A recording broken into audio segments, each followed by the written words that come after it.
Hello, welcome back to From Soft Serve. Today we're going to look at Izalith, Duke's Archives, and then end in Firelink Shrine here. So this is me from the future. I forgot to do a proper intro, so here we go. I did want to say this isn't sponsored by Topaz Labs, actually, at all. But I do have an affiliate link. I've used them for years. Anyway, I got really used to using Topaz Labs, their video AI, and then their photo AI. They originally they were called Gigapixel and I think Video Enhance AI back when I was using them originally. But I showed them in a previous video where I was using Photo AI, but I didn't really talk about it that much. But yeah, it's really good. It's intuitive. I had some people ask me about it after the video. Yeah, it's honestly a great AI upscaling program. Like you can upscale basically whatever you want. I use it for textures. Like it's honestly bananas how it does it. So anyway, link in the description. You can go there. They have like free trials and you can just try them out. Full disclosure, if you do buy anything from them for like the next 30 days, I would make a small portion of that. But yeah, not sponsored by them, but my entire mod, all the AI upscales I've done for all the textures, yeah, it's done by Photo AI. So shout out to them. Honestly, it's been great. So anyway, on to the video. Today, a little bit of updates. There's no new version of Dark Souls Remastered yet. Still working on it. But I did kind of pop into Izalith for a little bit. And I basically changed up I didn't change up the textures. I upscaled them, new normal maps, the standard by this point. Yeah, it's crunchier. It's cooler looking. I do think I think for me it's a little samey looking currently. So I do want to kind of look into that. But one other thing I did that I always found a little bit weird is, you see the lava, obviously, sort of, dripping down or whatever. But this bottom lava pit was like a more dim, crappier looking lava. It was kind of weird, the texture at least. And so I changed it to, match the rest of the lava, because it looked really out of place on its own. And the other thing I did actually, it's kind of strange, I hadn't really thought of doing it, but I did actually strip out some of the baked lighting in Izalith, because that would basically stop there from being any shadows cast. So now you can see your character does have like a little shadow. Now, does this actually make any sense? I don't know. I'm not an expert on illumination from lava and how this would work. I don't know. I have no idea. But to be honest, the base game actually had a lot of cases where there were shadows indoors that didn't make any sense. So to me, I kind of go, that's fine. Does it look cool? That's usually what I check first of all. Does it look cool? It's pretty subtle too. There's a lot of places you're not going to notice the shadows at all.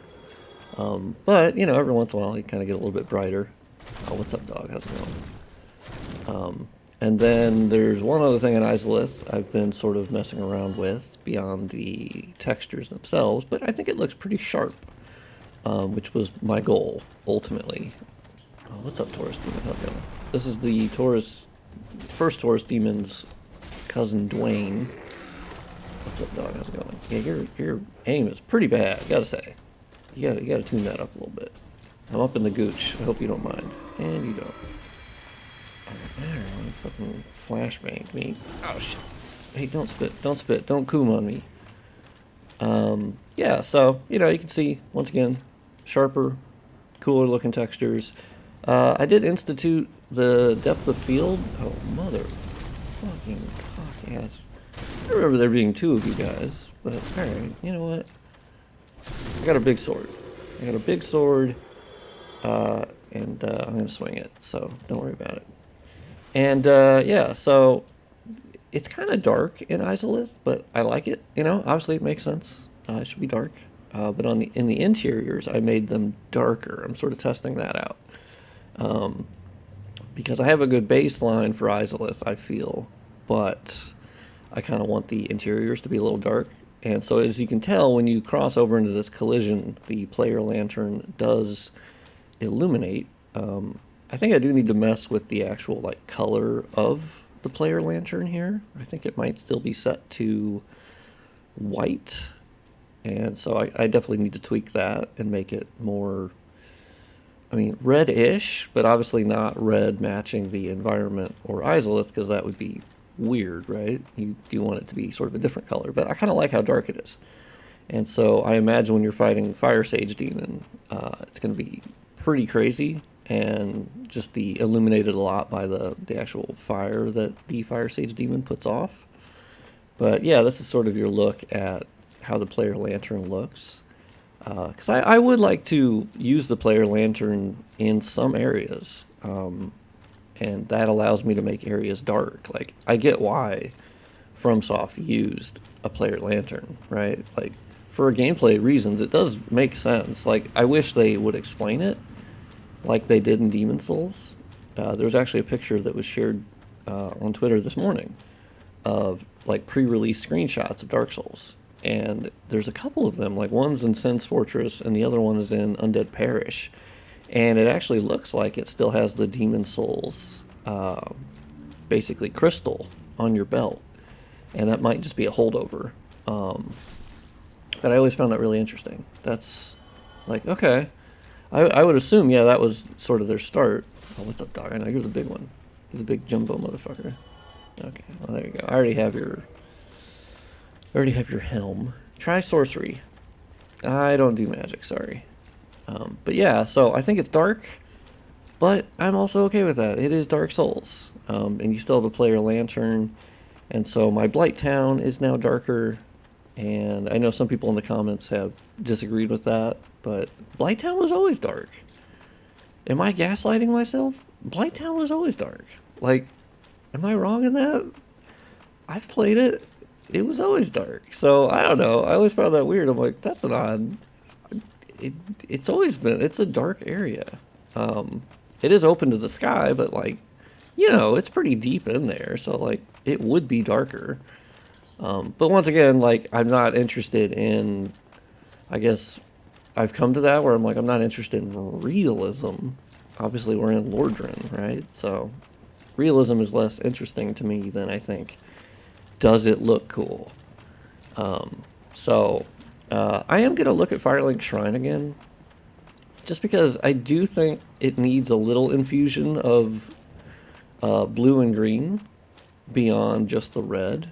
I like how it looks, but I do think the greens could be a little greener and just a tad bit more blue. So, I'm going to try.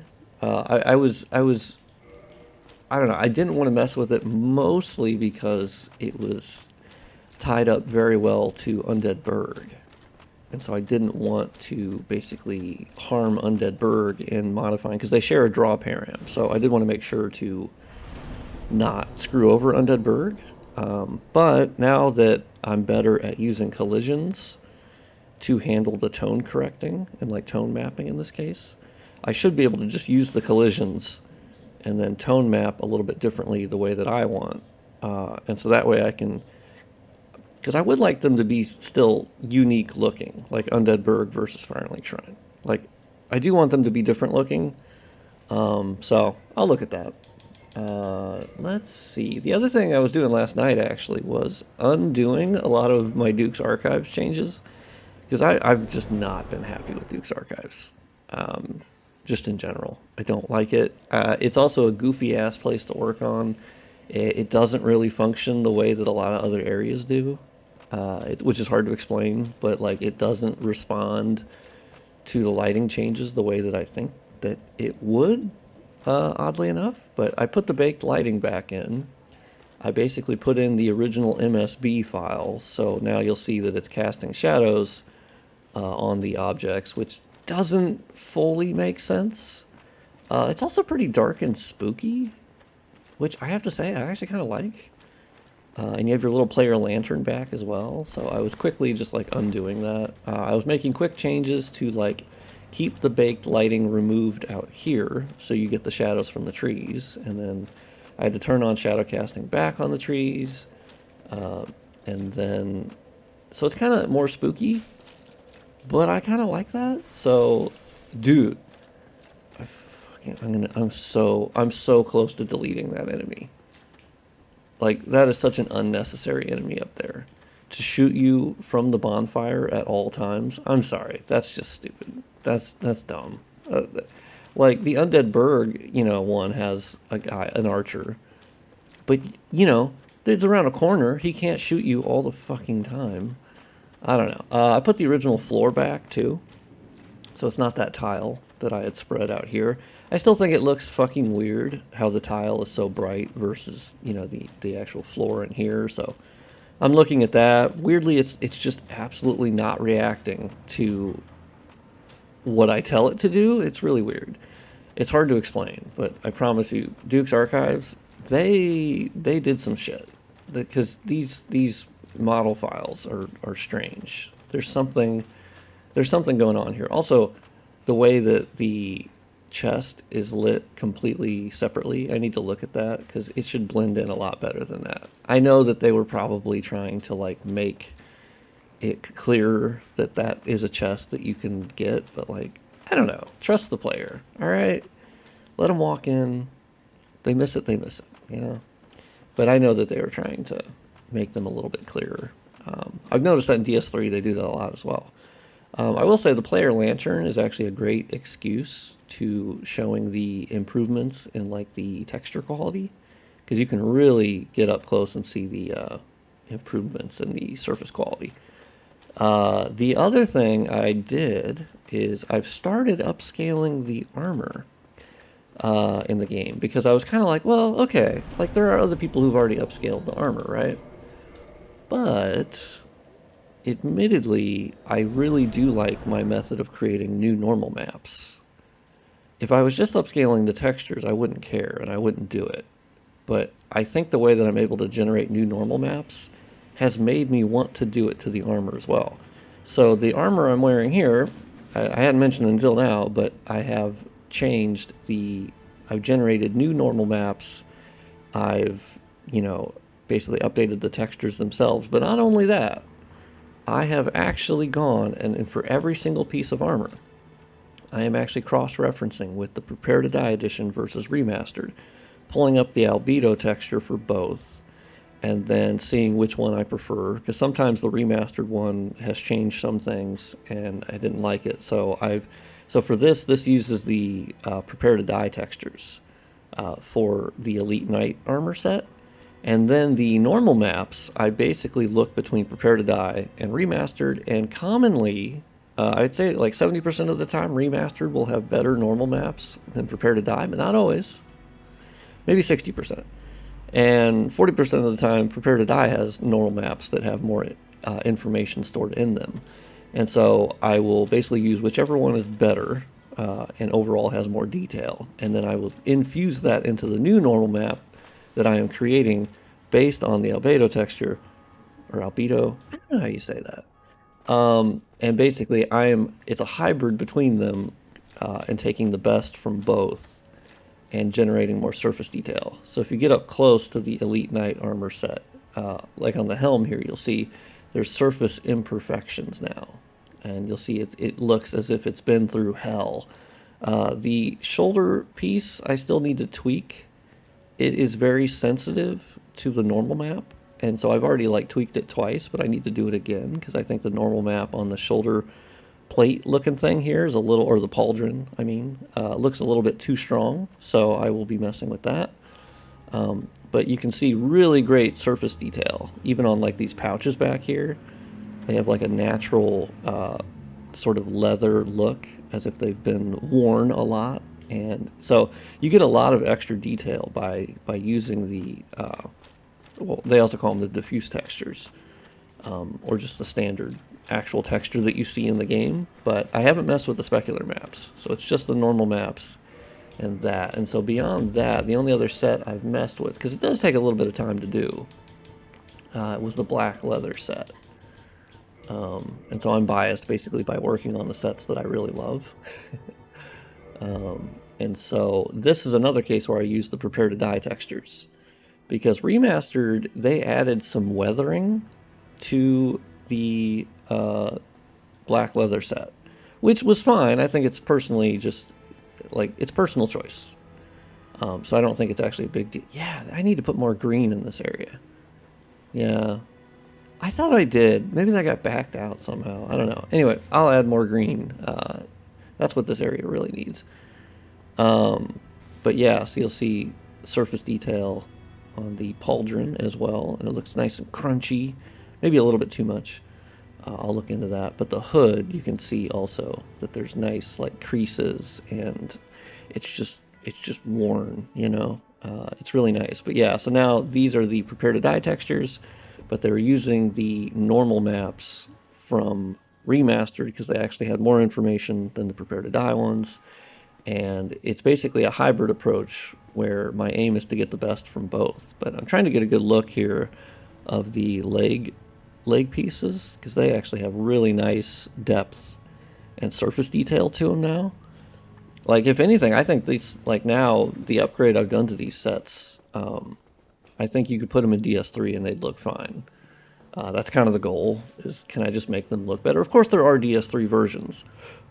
I could just take it from that, I guess, but there's something I think special about taking from the actual source material and not just dumping in like the DS3 ones. And so I like that I've been able to basically get the prepare to die textures back and use those where needed. But I actually think the set looks fucking awesome. So that, along with the previous texture upgrade I did to Gwyn's Great Lord sword, you know, with now there's some detail on the actual sword and it looks like it's actually been used. Yeah, so really happy, having a lot of fun upgrading the armor. It's really cool.